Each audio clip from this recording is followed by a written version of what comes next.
Alright guys, today we're going to talk about how you multiply rational numbers or multiplying fractions. Okay, to multiply fractions, bare bones kind of essentially what you're doing is you can multiply the numerators and then multiply the denominators and then simplify at the end. So if you have any two fractions multiplied together, like a over b times b over c, or d, excuse me, you multiply the numerators, so a times c, and then multiply the denominators, which gives you b times d. As long as you don't have b or d equal to 0, because you can't have 0 in the denominator, that's undefined. So looking here, all we did was multiply the numerators, 3 times 1 to get 3, and denominators, 4 times 2 to get 8, and your answer is 3/8, and that's simplified as much as possible. Now, sometimes you can do a little shortcut. If the fractions have common factors in the numerators and the denominators, you can simplify. Oops, switch that. You can simplify or cross cancel before you multiply. Another way to term this would be you can cross divide. Divide along the diagonal each number by the same thing. Okay. So let's go through some examples together. Now let me move this up. And actually, let's get these words out of the way. Let me just finish moving it up.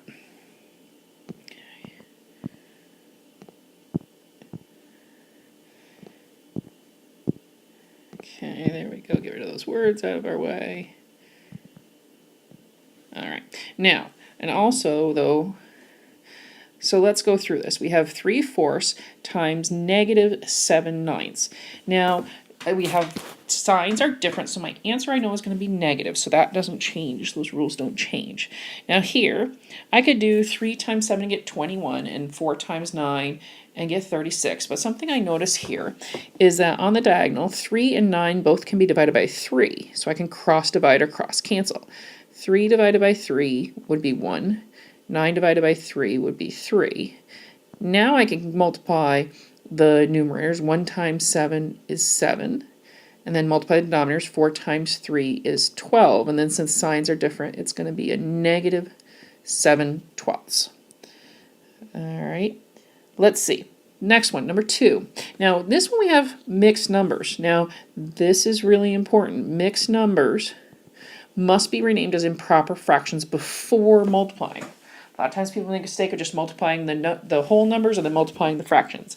You can't do that. You've got to change them to improper first. So like 2 1/3, you do 3 times 2, which is 6, plus 1 would be 7. And we keep the same denominator, it'd be thirds. And then 2 5/7, we do 7 times 2, which is 14, plus 5, which is 19. We keep the same denominator, so it'd be sevenths. Now I notice here I can cross divide on the diagonals. 7 divided by 7 is 1, so I can cancel both of these 7s.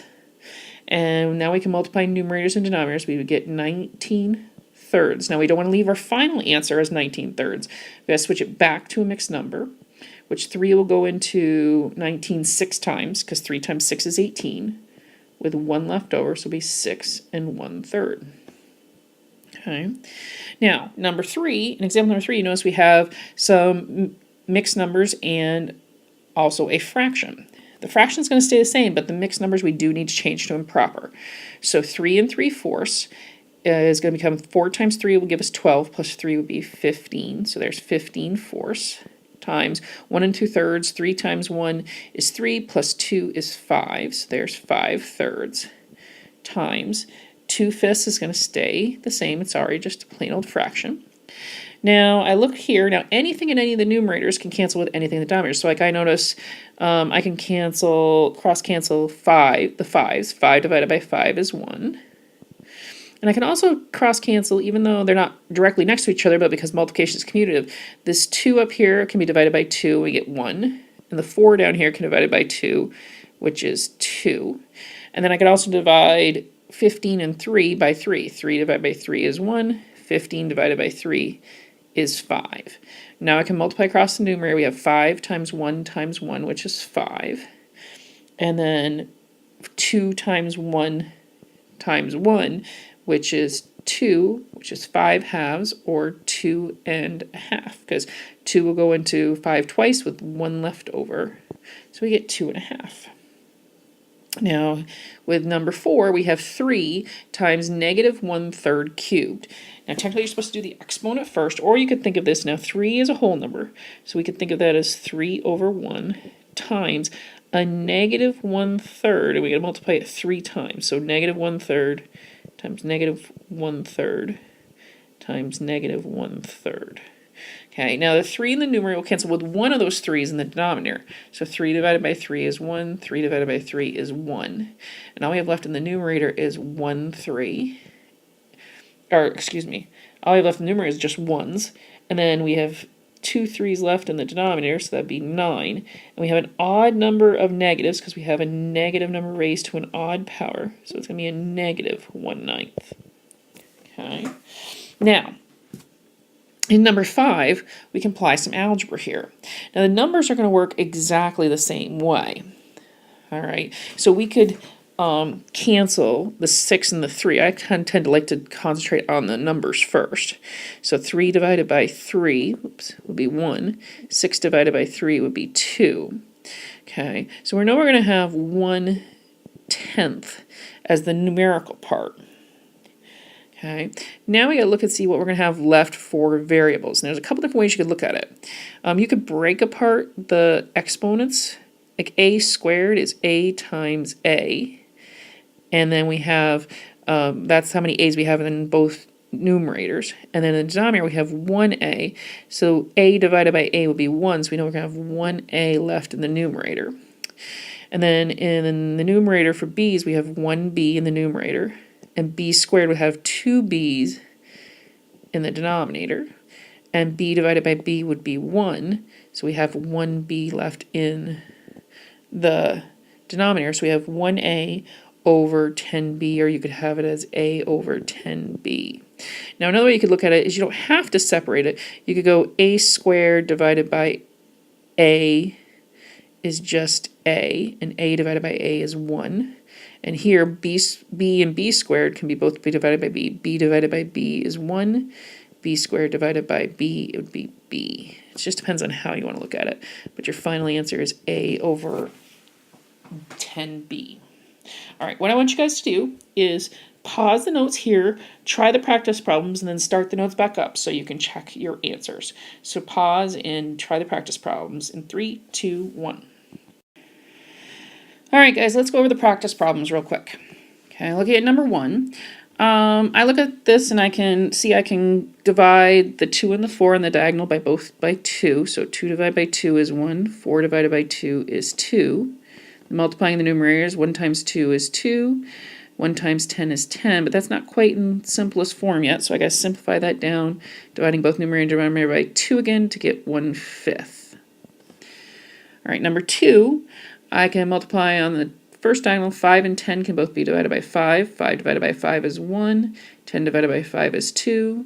On the other diagonal, I can divide both 6 and 12 by 6. 6 divided by 6 is 1. 12 divided by 6 is 2. Then 1 times 1 is 1 for the numerator, and 2 times 2 gives us 4 for the denominator. My answer is 1/4. Number 3, I can divide both 4 and 8 by 4. 4 divided by 4 is 1. 8 divided by 4 is 2. And then 3 times 1 is 3. And 2 times 5 is 10. And then signs are different. I have a negative sign, here at the front. So it's going to be a negative 3/10. Then looking at number 4, I have to change that 3.5 to an improper. 2 times 3 is 6, plus 1 is 7. There's 7 halves times 1/2. I can't do any cross canceling here, so I multiply the numerators, I get 7. Multiply the denominators, I get 4. Now that's an improper fraction, so I can't leave that. So my final answer, 4 will go into 7 once, with 3 left over. So we get 1 3/4 for my final answer. And number 5, 6 1/4 would be 25/4 times negative 2 2/5. It would be a negative 12/5, changing each of those to improper, times a negative 1/13. And then I would do some cross canceling or cross dividing. 25 and 5 can be divided by 5. 25 divided by 5 is 5. 5 divided by 5 is 1. 4 and 12 can both be divided by 4. 4 divided by 4 is 1. 12 divided by 4 is 3. And multiplying across the numerator, I get 15. And then multiplying across the denominator, 1 times 13 is 13. And then I have two negative signs, so an even number of negative signs means it's positive. And then 15 thirteenths is improper, so I want to change that to mixed. So 13 will go into 15 once with 2 thirteenths left over. All right, and in number 6, I have some variables, but I'm going to deal with the numbers first. I mean, that's easier to start with. I can divide on the diagonal. I can divide both of those 7s by 7 to get 1. And then 4 and 18 can both be divided by 2. So 4 divided by 2 is 2. 18 divided by 2 is 9. So I know I'm going to have a 2 in the numerator and a 9 in the denominator. Then looking at the variables, y can both be divided by y. Y divided by y is 1. So each of those y's will cancel. And then with the x's, I can divide x by x and get 1. X squared divided by x is x. So I'm only left with an x in the denominator. So I have 2 over 9x for my final answer. Okay, guys, let's flip over to the back of the page. Okay, guys, now what we're going to talk about is how you evaluate rational expressions using multiplication. And here's where the algebra can come into play, because we can have variables represent fractions in algebraic expressions. Okay, so if we want to evaluate 1/2 AB, if A is 6/7 and B is -4/9. So the first thing you want to do is plug in or substitute in the fractions for the variables. So what we really have here is 1/2 times 6/7 times a -4/9. And you again can do any cross canceling or cross dividing that you can. Like I initially see, I can do 2 divided by 2, get 1, and 4 divided by 2 and get 2. And then I could also do 6 and 9 can be divided by 3. 6 divided by 3 is 2, and 9 divided by 3 is 3. And let's look if there's anything else I can cross divide or cross cancel. So I have 1 times 2 times 2, which is 4. And then 1 times 7 times 3, which is 21. And then I do have one negative sign, so my final answer is also going to be negative. So it's a -4 over 21. Then it says evaluate m times n squared if m is -5/8 and n is 2/3. Now we got to follow order of operations here. So when we plug this in, we're going to have -5/8 times 2/3, because m right next to n means multiply. And then we're going to square that. Now we're going to have to do this problem inside the parentheses first, and then we'll square it. So if I look at this problem inside the parentheses, I can do 2 divided by 2, which is 1, and 8 divided by 2, which is 4. Now what that gives me is a -5/12. But we're going to have to square that. We're not done the square yet. Now remember, squaring something means ultimately multiplying it by itself. So really what we have here is -5/12 times -5/12. Okay, sign's the same, so the answer is going to be positive. There's really no cross dividing that I can do. So 5 times 5 would be 25, and then 12 times 12 is 144. And sign's the same, or it's a negative number raised to an even power, so it's going to be positive. Okay, let's see. Let's move this up. Why don't you guys try those 3 practice problems? Pause your notes, and then try the 3 practice problems and start them back up so you can check your answers. Okay, pause it now. All right, guys, let's go over these practice problems real quick. Hopefully you've done them on your own. If we're going to evaluate x, y, we have to plug in x and y. So we have x is 3/8 times y, which is a -2 and 2/9. Now to multiply this, the 3/8 is going to stay the same. But we got to change that -2 and 2/9 into an improper. 9 times 2 is 18 plus 2 is 20. So we're going to have -29. And I can do some cross dividing. 3 divided by 3 is 1. 9 divided by 3 is 3. I also divide on the other diagonal. I can divide both 8 and 20 by 4. 8 divided by 4 is 2. 20 divided by 4 is 5. And so it looks like we're going to have a -5/6 for an answer. Okay, because we have signs different. Number 2, we have 5x. Now 5 I'm going to write down as 5 over 1. So I remember my whole number is over 1. And x is 3/8. And then I can't do any cross dividing, so I'm just going to multiply my numerators. I would get 15 over 8, which is improper, so I'm going to change to mix. 8 will go into 15 once, with 7/8 left over. So we have 1 and 7/8. Then number 3, final problem, we've got yz. So y is negative 2 and 2/9 times z, which is a negative 7/10. And again, I got to change that negative 2 and 2/9 into an improper. So that's negative 29 like we did it before. And times a negative 7/10. Now I can cross divide 10 and 20 both by 10. 10 divided by 10 is 1. 20 divided by 10 is 2. And so I get 14. 2 times 7 is 14. 9 times 1 is 9. And signs are the same, so it's going to be positive. And we don't want to leave this 14/9 it's improper. So 9 will go into 14 once, with 5/9 left over.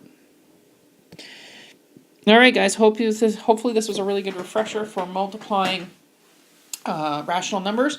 We will work some with this again tomorrow in class.